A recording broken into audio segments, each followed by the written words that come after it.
श्री स्वामी समर्थ. स्वामी महाराज तुमच्या सर्व चांगल्या इच्छा पूर्ण करो ही स्वामींच्या चरणी प्रार्थना करते आणि आजच्या या नवीन व्हिडिओला सुरुवात करते.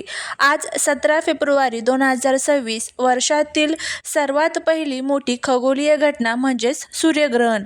आजचे हे ग्रहण नेमके कोणत्या प्रकारचे आहे, ते भारतात दिसणार आहे का आणि ग्रहण काळात नेमकी कोणती काळजी घ्यायची, हे सर्व आपण आजच्या व्हिडिओमध्ये अगदी सोप्या भाषेत समजून घेणार आहोत. आज प्रत्येक आईने आपल्या मुलांवरनं या 2 वस्तू ज्या आहेत तर त्या ओवाळून टाकायच्या. यामुळे दोष, विघ्न, अडचणी संपेल, अभ्यासात प्रगती होईल, नोकरीत यश मिळेल, इच्छापूर्ती होईल, सर्व अडचणी, संकटे आणि दोष जे आहेत तर ते नष्ट होतील. तर असा हा प्रभावी उपाय कसा करायचा याबद्दलची संपूर्ण माहिती आज या व्हिडिओमध्ये मी तुमच्यासोबत शेअर करणार आहे. त्यामुळे व्हिडिओ हा स्किप न करता शेवटपर्यंत नक्की पहा. जर तुम्ही या चॅनलवरती नवीन असाल तर चॅनलला सबस्क्राईब करा आणि असेच माहितीपूर्ण नवनवीन व्हिडिओ पाहण्यासाठी बेल आयकॉनलाही प्रेस करा, म्हणजे जेव्हा कधी मी नवीन व्हिडिओ अपलोड करेल त्याचं नोटिफिकेशन सर्वात अगोदर तुम्हाला भेटेल आणि तुम्ही एक पण व्हिडिओ मिस करणार नाही. आजचे हे ग्रहण कंकणाकृती सूर्यग्रहण आहे. याला विज्ञानाच्या भाषेत रिंग ऑफ फायर असेही म्हणतात.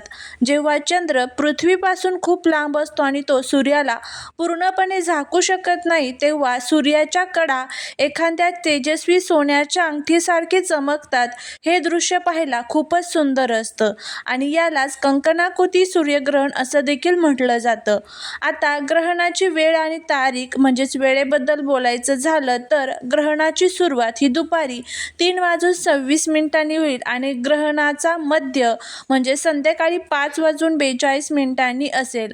ग्रहणाची समाप्ती ही रात्री 8 वाजता होईल. याचा अर्थ असा आहे की ग्रहण साधारण 4.5 तास चालणार आहे. आता सर्वात महत्त्वाचा प्रश्न, हे ग्रहण आपल्या भारतात दिसणार का? तर याचं उत्तर आहे नाही. हे ग्रहण दक्षिण गोलार्धातील दक्षिण अमेरिका, अंटार्क्टिका आणि दक्षिण आफ्रिकेच्या काही भागातून दिसणार आहे. भारतात यावेळी सूर्यास्त झालेला असेल किंवा सूर्य पूर्णपणे क्षितिजाखाली असेल, त्यामुळे आपण हे ग्रहण उघड्या डोळ्यांनी भारतातून पाहू शकणार नाही. ग्रहण भारतात दिसणार नसल्यामुळे धार्मिक दृष्टिकोनातून येथे सूतक काळ पाळला जाणार नाही. याचा अर्थ असा की मंदिरांचे दरवाजे उघडे राहतील, तुम्ही नेहमीप्रमाणे पूजा अर्चा करू शकता, दैनंदिन कामेही करू शकता आणि तरीही ज्यांना वैयक्तिक श्रद्धेनुसार जप किंवा ध्यान करायचं आहे ते करू शकता.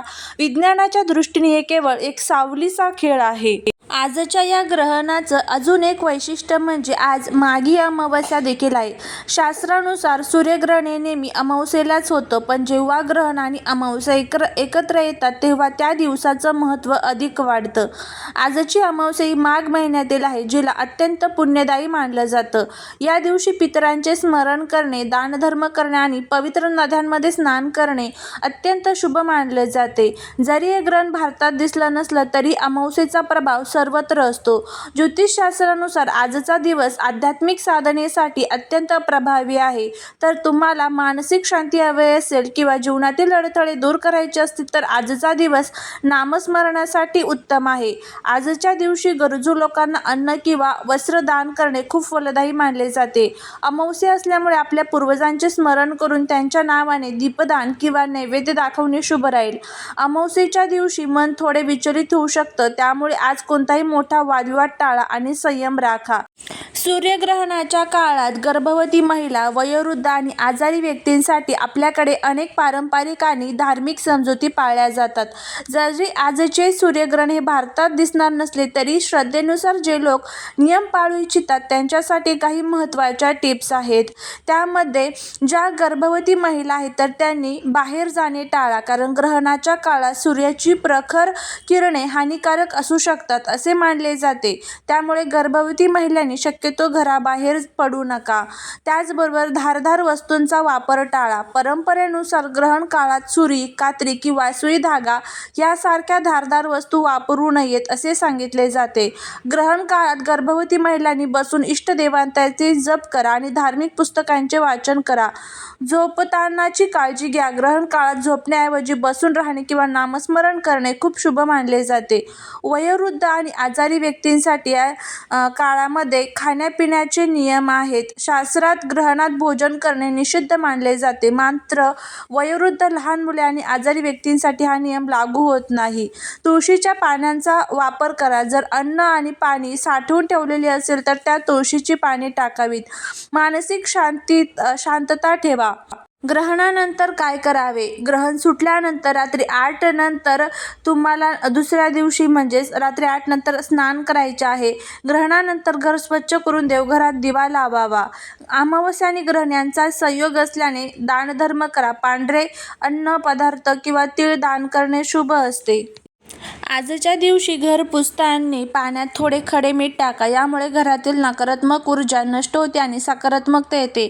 संध्याकाळी घरभर भीमसेनी कापूर जो आहे तर तो जाळा, जेणेकरून आपल्या घरातील वातावरण शुद्ध होते. या दिवशी आज अमावस्या असल्यामुळे संध्याकाळी घराच्या दक्षिण दिशेला एक तिळाच्या तेलाचा दिवा लावा. यामुळे पितरांचा आशीर्वाद मिळतो. शक्य असल्यास आज दुपारी पितरांच्या नावाने काळे तीळ आणि पाणी अर्पण करावेत. आजच्या दिवशी गरजू व्यक्तीला दान करा. अमावस्येला पिंपळाच्या झाडाची सेवा केल्यामुळे सर्व जे काही त्रास आहे आपले तर ते दूर होत असतात. त्याचबरोबर संध्याकाळी प्रत्येक आईने आपल्या मुलींवरनं या 2 वस्तू ओवाळून टाका. बघा, आपल्याला आपल्या मुलींच्या संबंधित अनेक अडचणी येत असतात.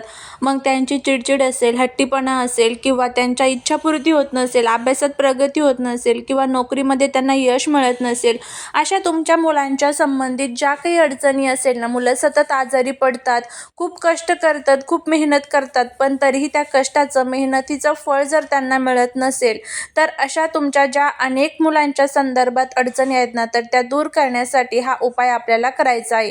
तर सर्वात प्रथम बघा, घरामध्ये जर सुतक पिरियड्स असेल तर तुम्हाला हा उपाय करता येणार नाही. संध्याकाळी 6:30 ते 7:30 या वेळेमध्ये तुम्हाला हा उपाय करायचा आहे. आता 7:30 पर्यंत जर शक्य नसेल तर जेव्हा केव्हा टाईम भेटेल तेव्हा तुम्ही हा उपाय करू शकता. यासाठी थोडेसे तांदूळ घ्यायचे आहे. त्याच्यापासून तुम्हाला भात शिजवून घ्यायचा आहे आणि हा भात शिजवत असताना त्यामध्ये मीठ टाकायचं नाही आहे, अळणी भात शिजवायचा आहे. त्यानंतर भात थंड करून घ्यायचा, त्यावरती थोडंसं दही टाकायचं. तर फक्त ह्या 2च वस्तू, भात आणि दही जे आहे तर ते आपल्याला घ्यायचं आहे. एका प्लेटमध्ये घ्या किंवा एखाद्या पेपरवरती जरी घेतलं तरी चालेल. मुलांना जमिनीवरती बसवायचं आहे. त्यानंतर जर 2 मुलं असेल तर 2 मुलांसाठी सेपरेट उतारा तयार करायचा आणि मुलांच्या डोक्यावरनं अँटी क्लॉकवाईज म्हणजेच घड्याळ जसं उलट्या दिशेने फिरतं बघा, तर त्या पद्धतीने तुम्हाला अँटी क्लॉकवाईज हे 7 वेळेस मुलांच्या डोक्यावरनं हा भात जो आहे तर तो फिरवायचा आहे आणि 7 वेळेस तुम्हाला त्यांच्या डोक्याकडनं पायाकडे 7 वेळेस परत उतरवायचं आहे. असं 7 आणि 7 डोक्यावरनं 7 वेळेस आणि डोक्याकडनं पायाकडे 7 वेळेस असा तुम्हाला हा जो उतार आहे तर तो उतरवायचा आहे. त्यानंतर कुठेही जिथे झाड वगैरे असेल, रोडच्या कडेला वगैरे, तिथे हा भात जो आहे तर तो तुम्हाला टाकून द्यायचा आहे आणि आपल्या घरी परत यायचं आहे. परत मागे वळून बघायचं नाही. आल्यानंतर हातपाय स्वच्छ धुवायचे आणि त्यानंतर घरामध्ये प्रवेश करायचा. असा हा उपाय करायचा आहे. करून बघा, तुम्हाला याचा फायदा होईल. श्री स्वामी समर्थ.